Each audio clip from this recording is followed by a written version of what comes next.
안녕하세요. 김용철 법무사입니다. 요즘 빚 때문에 어려우신 분들이 많을 겁니다. 회생 파산 신청하려고 마음을 먹었더니 나는 진짜 한 푼도 없는데 배우자가 꽤 부자인 경우, 이런 경우에 개인회생과 개인 파산은 각각 배우자의 재산을 어떻게 파악하는지 조금 다릅니다. 회생은 내 재산을 파는 게 아니라 내 소득으로 빚을 갚는 제도이기 때문에 재산도 중요하게 보지만 소득을 엄청 중요하게 봅니다.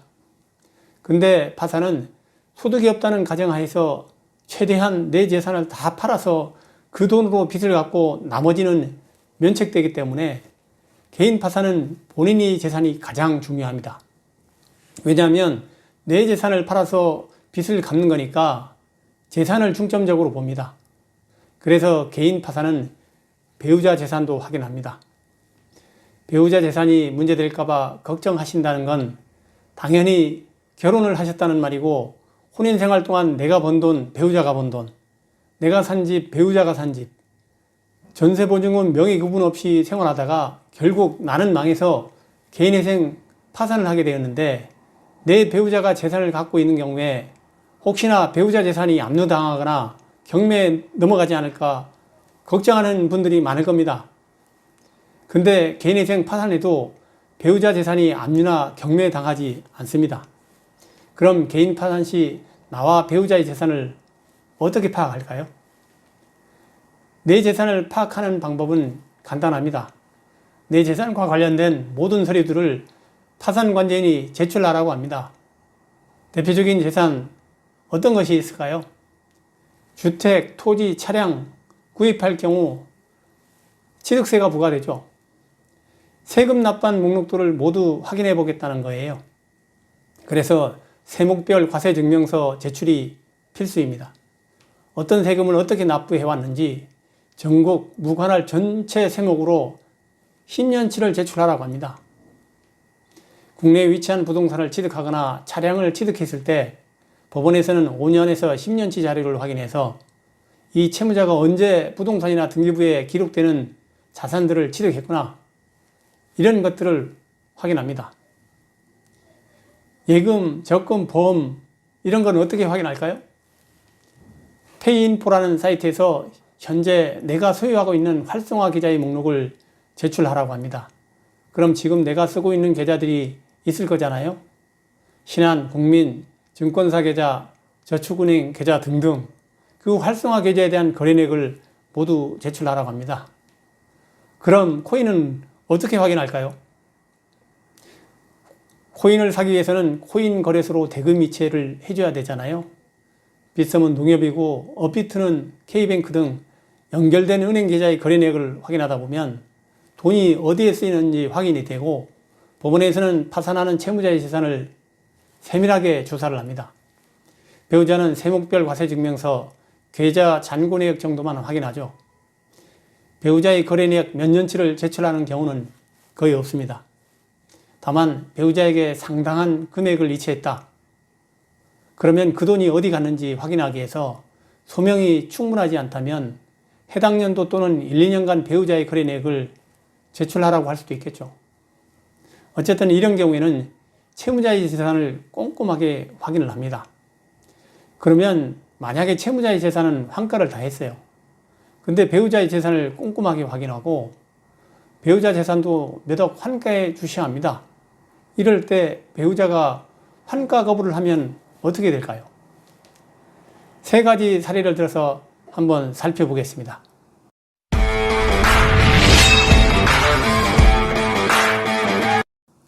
첫 번째 사례는, 만약에 제가 월 1천만 원을 벌 경우 우리 배우자에게 1,000만 원을 다 주고 아내가 양육비로 700만 원을 지출하고 남은 돈 300만 원을 저축했어요. 300만 원씩 모으면 연 4천만 원 정도 되잖아요.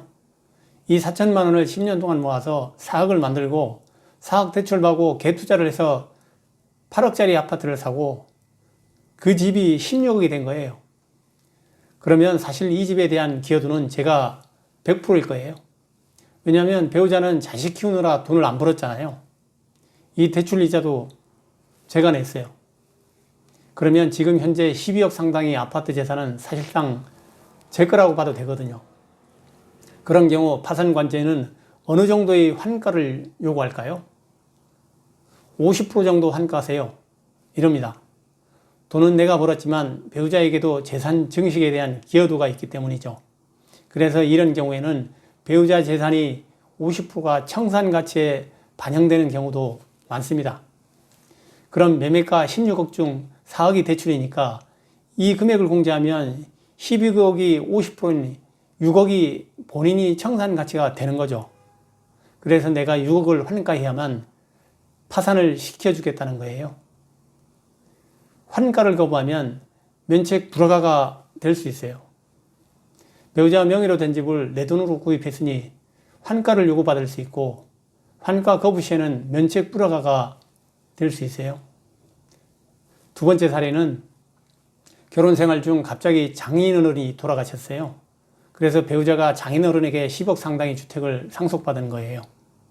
그 후에 나는 장사하다가 파산을 하게 됐죠. 근데 법원에서 재산 조사를 해보니까 배우자 앞으로 10억 상당의 주택이 발견된 거예요. 빚도 전혀 없어요. 그러면 파산관제인이 5억 원을 환가하라고 할 거예요. 좀 전에 첫 번째 사례는 내 돈으로 배우자가 집을 산 경우예요.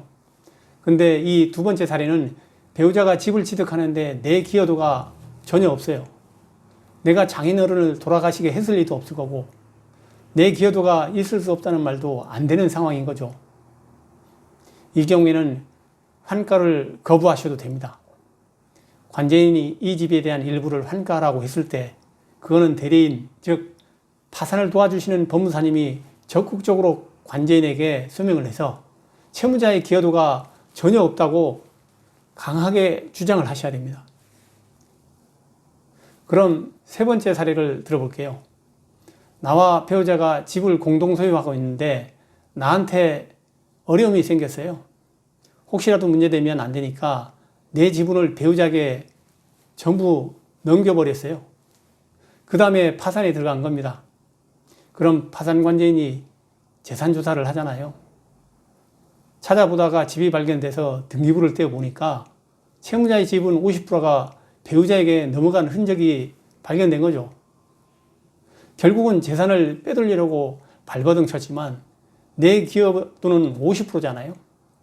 내 지분을 배우자가 전부 가져갔잖아요. 그래서 이 경우에는 환가를 거부하면 면책 불허가가 됩니다. 그럼 법원에서 어떻게 진행할까요? 하나는 파산관제인이 부인권 행사를 합니다.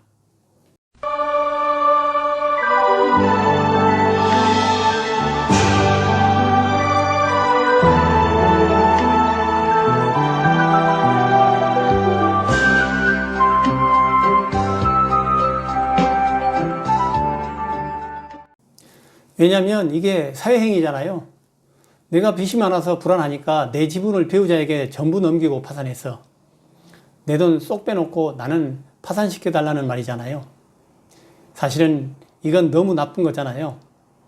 그래서 관제인이 부인권 행사를 한 다음에 환가한 후에 채권자에게 나눠주고 면책하는 방식이 있고요.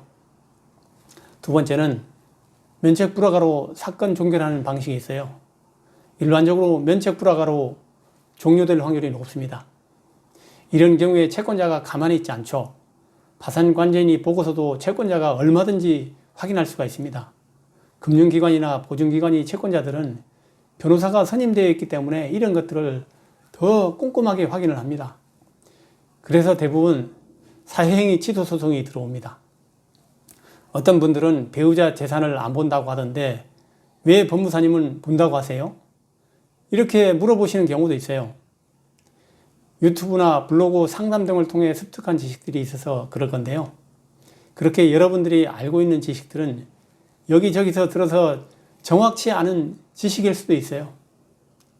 다시 말씀드리지만 파산은 변제재원이 재산뿐입니다. 그렇기 때문에 배우자와 채무자의 재산을 면밀히 검토를 합니다. 왜 파산하는데 배우자 재산까지 달라고 하느냐? 내가 갚을 수 있는 재원이 재산밖에 없는데 당연히 재산을 꼼꼼하게 볼 수밖에 없습니다. 재산을 은닉하거나 명의신탁할 가능성도 있기 때문에 등기가 되는 재산들은 배우자 것도 확인을 합니다. 서울이나 수원 법원은 배우자 재산을 안 본다던데 이렇게 말씀하시는 경우도 있는데요. 파산은 배우자 재산도 필수적으로 검토합니다. 다만 문제가 되는 요인들은 파산 관계인이 환가에 대한 요구를 분명히 할 겁니다. 좀 전에 말씀드린 사례를 정리해 보겠습니다.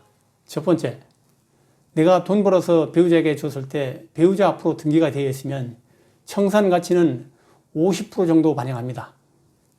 두 번째, 배우자가 증여나 상속을 받았거나 또는 배우자가 결혼을 할 때 가져왔거나 명의신탁 했을 경우에는 본인 재산이 아니잖아요. 내 기여도도 전혀 없고 그런 경우에는 청산가치에 반영이 안 되는 게 맞습니다. 이런 경우에는 법무사가 적극적으로 법원에 서명을 해야 합니다.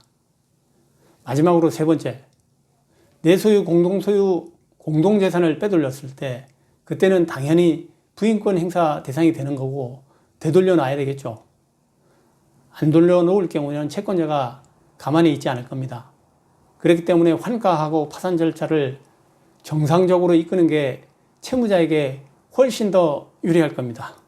오늘도 유익한 영상이 되었기를 바라고 다음에 더 좋은 영상을 준비해서 찾아뵙겠습니다. 김용철 법무사였습니다. 감사합니다.